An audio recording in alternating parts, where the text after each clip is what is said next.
Okay, welcome to the first episode of Dishonesty of the Gun Control Movement. Shannon Watson, Indiana.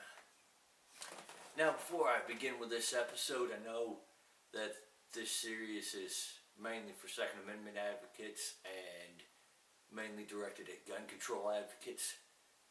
However, I do have something in here for gamers too, so please feel free to watch, because I think you need to know this too. Okay, so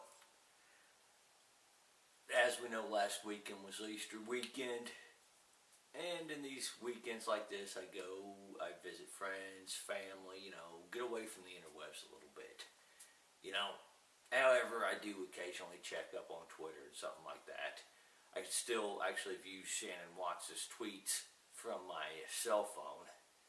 However, it's a little bit difficult from my actual PC, so I guess what they have is something that will block my PC's IP address.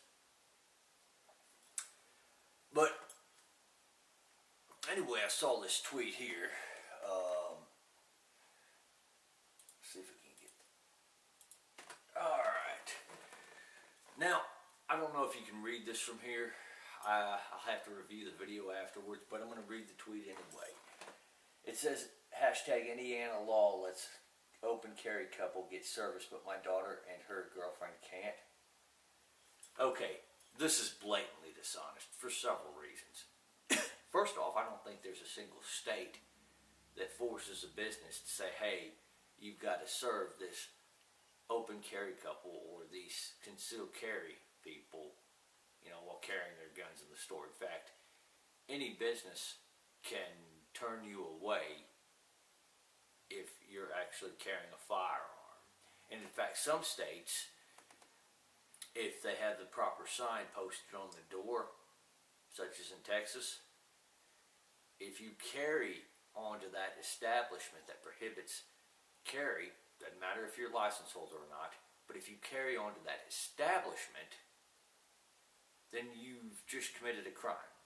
And you can be arrested, charged, and convicted of that crime in court of law, and face usually a prison sentence of some sort. Now,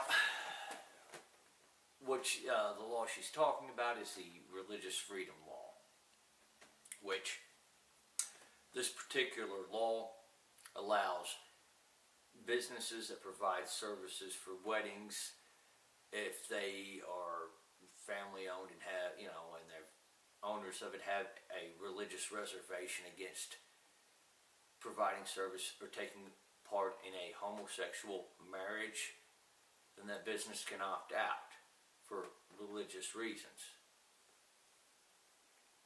Which, it's perfectly understandable, because Shannon Watts and her daughter and her daughter's girlfriend can go to another business. Kind of like what I do when I see a 30-06 sign posted. I go and do business with their competition that does allow me to carry on their property. Imagine how that works. But this is not the first time Shannon Watts and Moms Demand Action have been completely dishonest.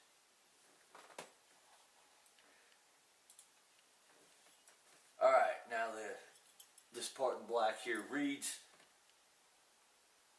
one child is holding something that's been banned in America to protect them. And then the orange says, guess which one? One of them has a copy of the Little Red Riding Hood, which has not been banned in America. Now, from my understanding, some schools or some elementary school libraries don't carry them due to the fact that I guess there's a picture of Little Red Riding Hood holding a glass of wine or something. I don't know, but anyway, a kid can get that. However, what's banned in pretty much all elementary schools across America is not just the AR-15, but all firearms. And by the way, a kid can walk into a store and pick up a child's book. A kid cannot walk into a gun store and purchase a gun.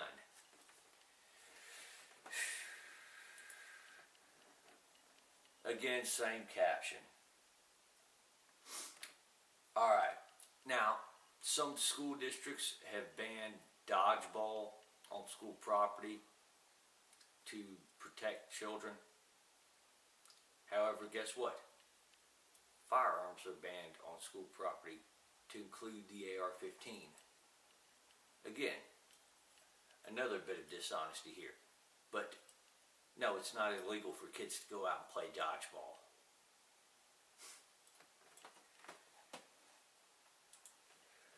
Right, now they're talking about the Kinder Surprise egg, which I believe that one, there is some truth to this. I do believe the Kinder Surprise egg might have been banned in America to protect children. But you know my answer to this? I don't believe the Kinder Surprise egg should be. But guess what? I'm not an enthusiast of Kinder Surprise eggs either. So I'm going to devote my time and my resources to protecting the legality of the AR-15 because I happen to own one.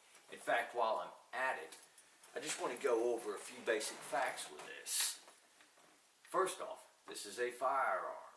Second, firearms are not manufactured with the idea that a kid's going to walk into a gun store and go purchase one. In fact, a kid cannot do that. Now, there are certain youth rifles that are manufactured and marketed to parents of kids who want to teach their kids how to shoot and basic rifle marksmanship. And you know what? That's perfectly okay. The parents have every right to teach their children how to shoot and how to safely operate a firearm. But no, the AR-15 is not marketed to children.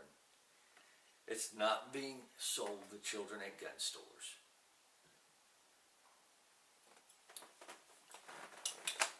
I wanted to put those facts in there because we really know with Moms Demand Action and people like Shannon Watts, it's not about making children safe. And this next poster right here from Moms Demand Action says it all if you can actually look at it and understand what they're saying. Guns in home make women 3 times more likely to be murdered than homes without. They're pretty much saying they don't want you to have guns in your home. They don't want you to have guns, period. You know, it's not about common sense restrictions. It's about taking firearms out of civilian hands, period. That's their aim. I mean, and it's honkingly obvious to guys like me, and I'm pretty sure to many other people as well. It doesn't take much to figure this out. But yeah, it is exactly about taking firearms out of people's hands. Because if you've noticed, a lot of what they've said has been so far non sequitur, such as the comment, or the variation of the comment, well, my child's right to life trumps your right to own an AR-15. Well, guess what? Non sequitur. How does me owning an AR-15 violate your child's right to life? It doesn't. I haven't pointed this at your child. And by the way, that's already illegal. I haven't shot your child with this. That would be illegal. The same way with many other AR-15 owners. In fact, 99.9% of AR-15 owners. AR-15s are rarely used in crimes. And even if an AR-15 was used to shoot a child, owning the AR-15 is not the crime. Shooting the child is the crime. But anyway, I want to move on to the next slide. Now, this is not from Moms Demand Action, but this contains a quote from Shannon Watts, I believe. or no, it's actually a quote from the report from Mom Demand Action for Gun Sense in America. I'm sorry. But what the quote says is, by entering into financial, promotional, or legal relationships with gun manufacturers and featuring their weapons, video game publishers are going beyond entertainment. They are blurring the lines between fiction and reality in ways that can have tragic consequences. Now, this came out of Game Over, a report by Moms Demand Action for Gun Sense in America and Gun Truth Project. Okay, gamers, pay attention to this.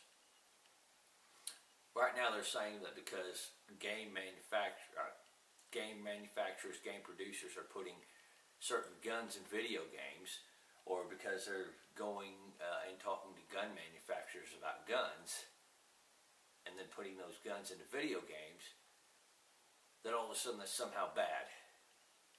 They want to go and take guns out of your video games. They want to, and it's pretty obvious by this quote right here. Alright, and I love the response here.